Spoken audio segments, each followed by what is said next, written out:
All right. Oh, you know what? Screw him. I don't need the backup Cameron because I don't have any kind of Cameron this morning. Good morning, sunshine. Yes, Cameron, I see you in the chat. How you doing, sugar?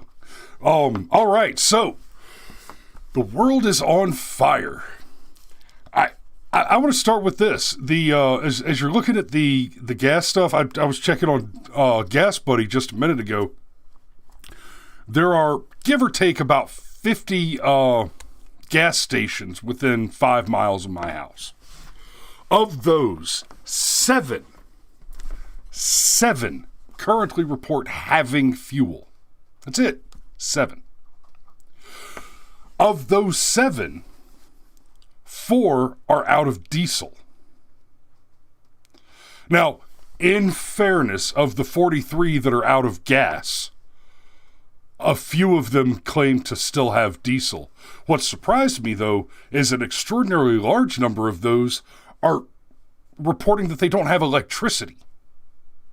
Now, I don't know if that means that they don't have a charging station for your Tesla, or if that means they don't have lights. But it reports it's a little lightning bolt with a red X out over it. So let me take just a moment and wow, y'all are blowing up the chat this morning. And somehow I just went from 3 viewers to 30 viewers to 12. But I got James Royster with us. Good morning, sunshine. Steve is with us. Ma and Granddad are watching. Good morning, folks. I love you. Jamie Wilbanks. No shit. How you doing, son? Good to see you this morning. And Jamie, I believe I'll see you not this upcoming, but next weekend. And I see Bubbles in the chat. Morning. Now, on the gas crisis, and we're going to be talking about job stuff today primarily, but the gas crisis is part of this. It's part of the same. It's a symptom of the same disease. And just so I'm clear, that disease is dementia. Because I don't know if maybe it's just me, but and my wild fantasies, but I seem to remember, I don't know, 6 months or so ago, the United States was a net exporter of energy, fuel independent. All the gas in the world. Something changed since then. I don't.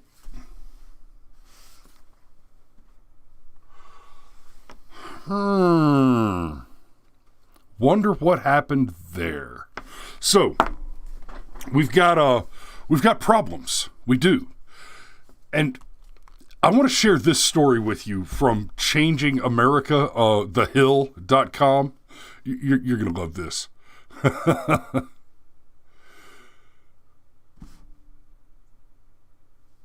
This is, sorry, I paused to read a comment. Damn it, Robert, you left a long comment.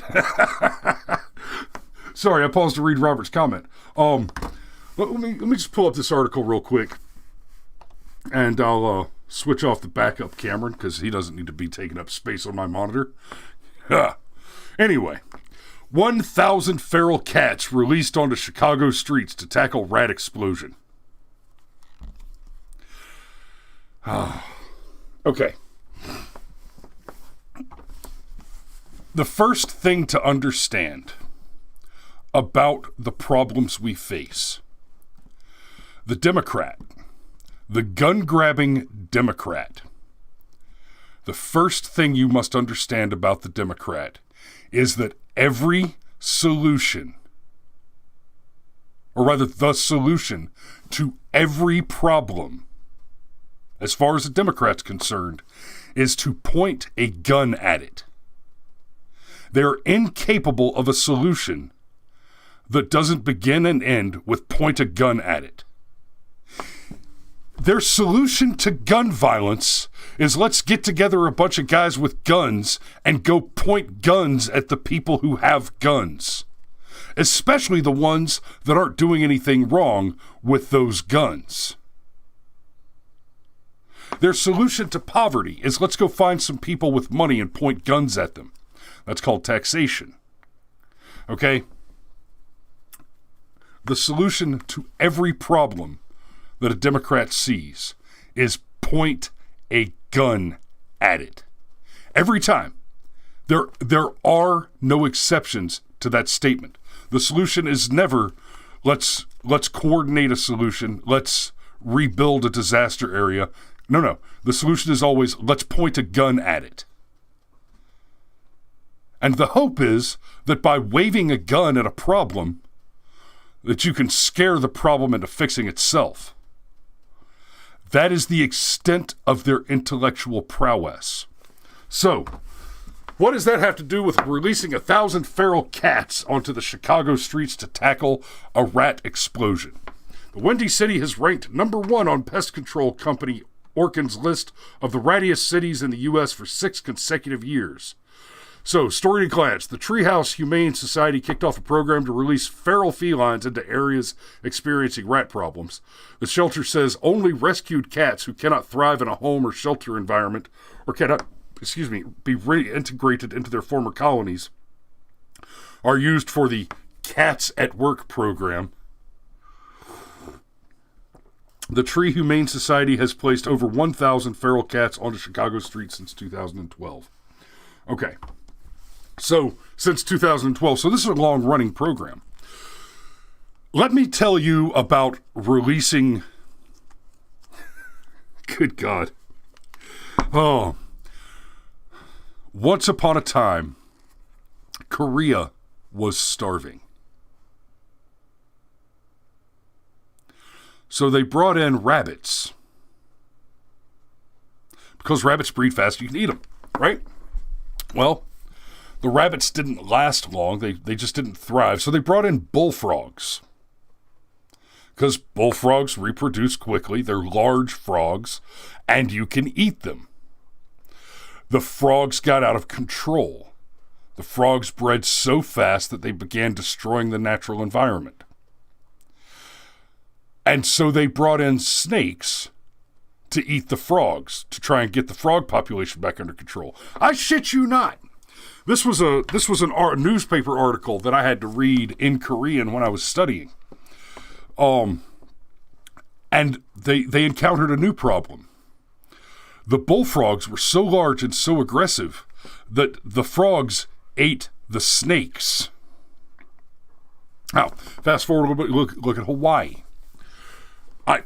I have a cat. Her name is Mina. When I found Mina, she was, fit in the palm of my hand, maybe 2 or 3 days old.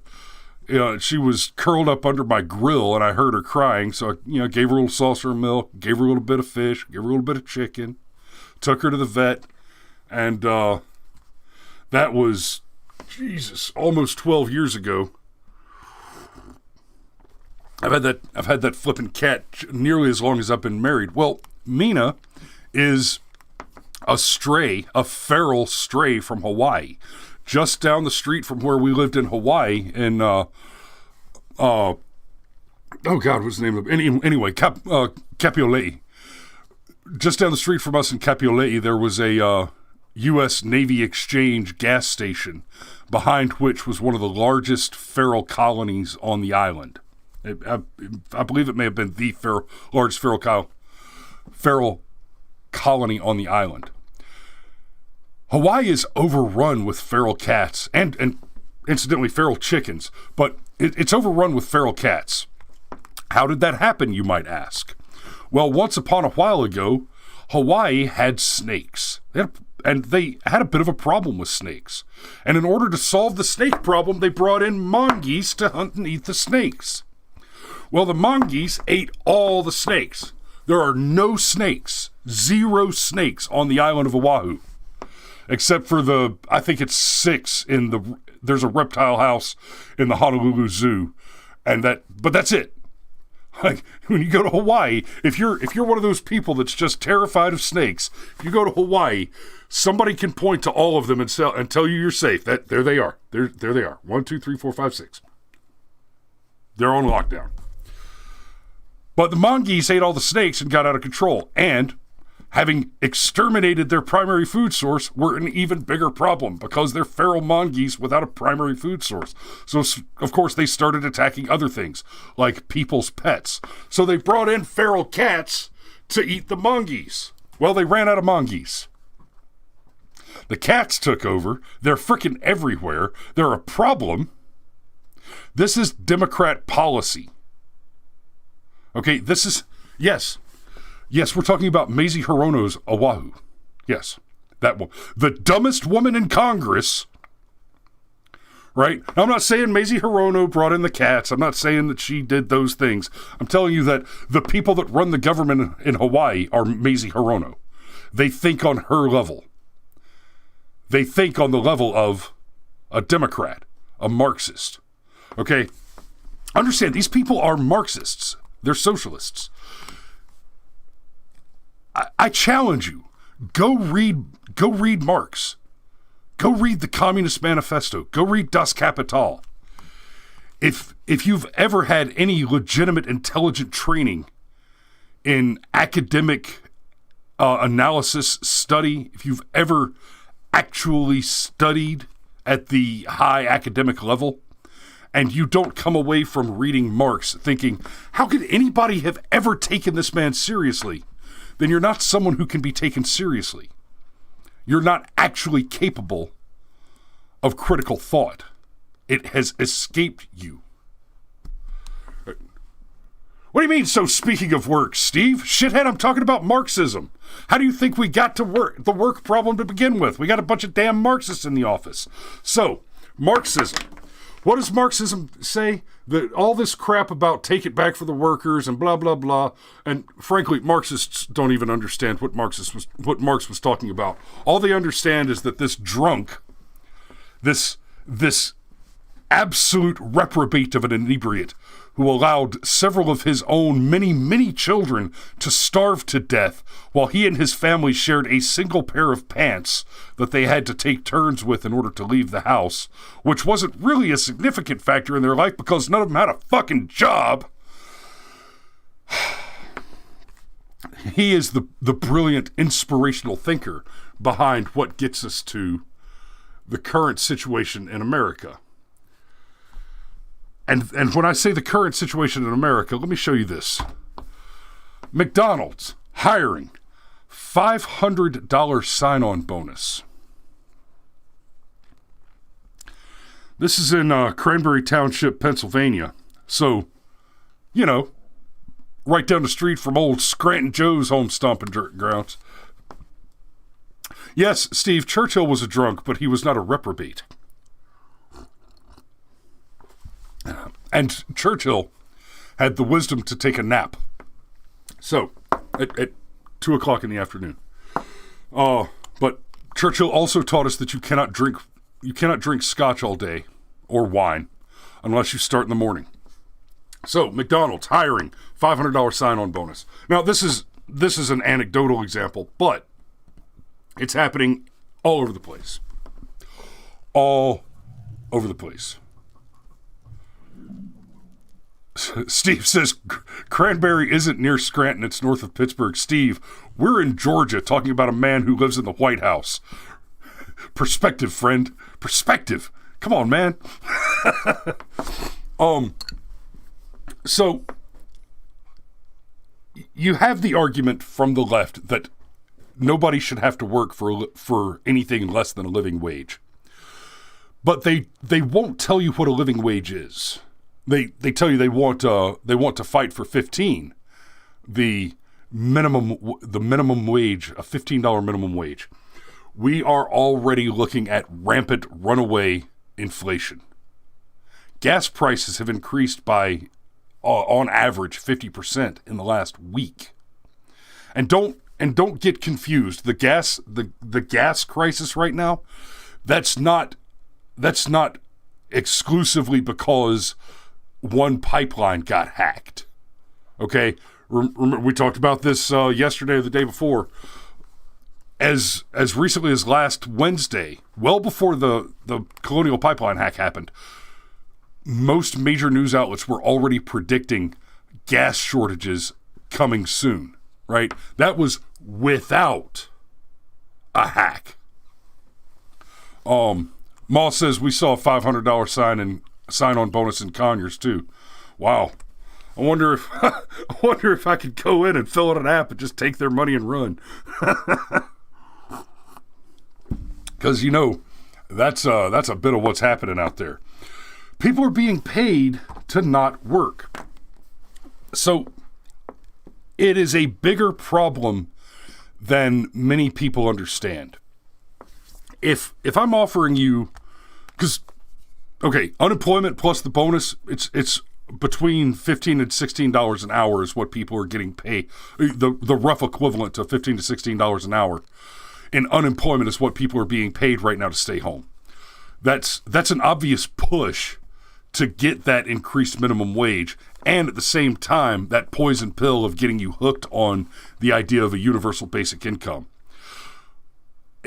Now, on one level, I love that we're seeing this problem right now. I do, honestly, because we're seeing it happen in the laboratory of the states. We're seeing that universal basic income does exactly the thing that the conservatives have been critical of it in predictions. So I want you to bear this in mind. The conservatives said originally that the welfare state is a bad idea because you'll just be paying people not to work. No. These people want to work. They just want a handout, not a hand. They just want a hand up, not a handout. Oh, okay. And we've spent what is the current national debt on that program since its inception under Lyndon Baines Johnson. Well, everybody has a right to universal health care. No, you idiots. For one, you're talking about insurance. You cannot have insurance without the exclusion of pre-existing conditions. Insurance is a plan against the possibility of incurring future harm. If you've already incurred the damage, you cannot buy a fire policy on a burning house. You buy a remodel. You hire a construction company. If you've already got diabetes, and hey, I'm a fat diabetic. I understand what I'm saying here. If you've already got diabetes, you can't buy insurance for that. You have to buy a health care plan from that. One of the problems with that was the conflagration of the terms insurance and care. They are not the same thing. There's no such health insurance no longer exists. Anybody who tells you, and frankly, anybody who says that they're selling you health insurance, you should take them to court for fraud. But the conservative argument was, no, you're going to cause health insurance prices to inflate dramatically. Lo and behold, 100% vindicated. This is not different. If you pay people for not working, they will not work. People will do the things you pay them for. If not working is a thing that you will pay them to do, they will do the shit out of that. We're seeing that proved in spades currently. Part of the problem, and this is only a part of the problem, is that if you're already getting, let's call it $15 an hour in unemployment right now, and all the jobs that you're qualified for pay $15 an hour, then that means they pay $0 an hour. Because now you're not making more than you would make for not working. Which means that you're making nothing for working.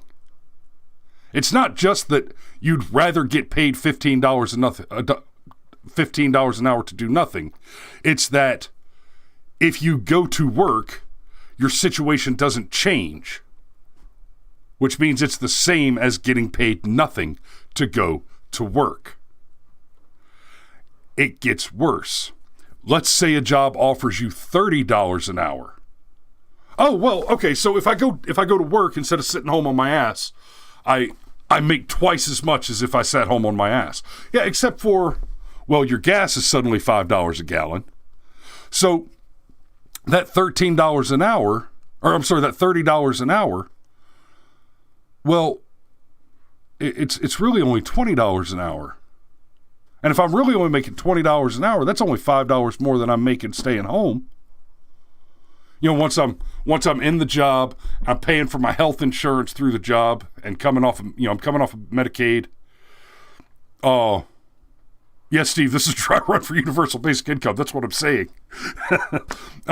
Suddenly I'm coming off my Medicaid. I'm paying for my health care plan through my job. I'm paying for gas. I'm paying for this. I'm paying for that. I lost my food stamps and I have to start paying. And all of a sudden, that $30 an hour looks a hell of a lot like $12.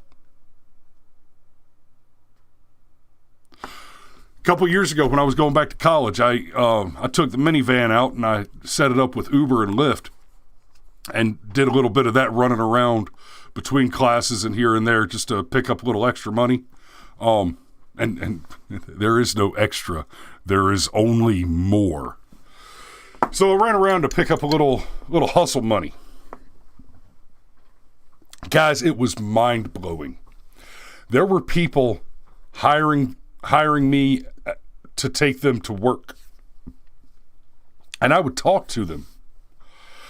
I picked one guy up on the backside of Conyers over past Salem Road. Rough little neighborhood over there. And took him to work at the, I'll say a fast food restaurant on Wesley Chapel. This guy hired a taxi at the cost of about $45 to go work a shift at a fast food joint for $12 an hour for an 8-hour day.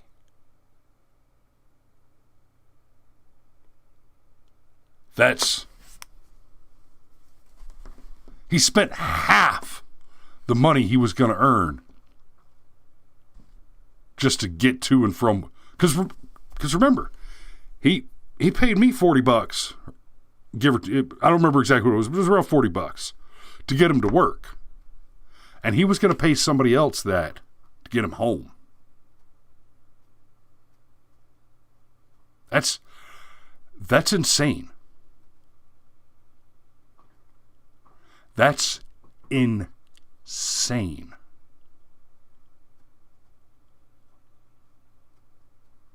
Like, I mean, I don't even know what to say after that. Honestly, I haven't told a story like that. Normally, I would rely on Cameron to make a smart-ass comment that I could riff off of. I forgot about that bit.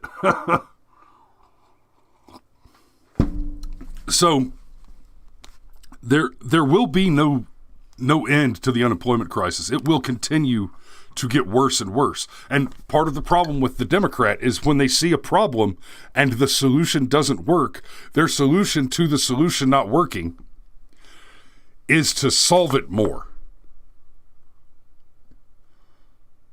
Well, we spent all this money on trying to help all these poor unemployed people, but now so many more people are unemployed. We need to spend more money on the...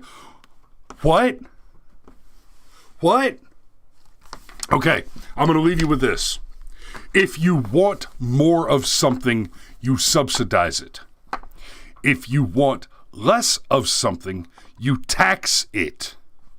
That is why unemployment gets paid and income gets taxed. They want you poor, they want you weak, they want you stupid. If the Republicans are the party of the rich and the Democrats are the party for the little man, for the poor, then it only stands to reason that Republicans want more rich people out there to vote for them, and Democrats want more poor people out there to vote for them. If that ever sounded like hyperbole or faulty logic to you in the past, I dare you to take a moment now, look around at the world you live in, and ask yourself the question, how did more people vote than were registered in the 2020 election? And please, come at me, bro. Where are you getting your numbers from? The census.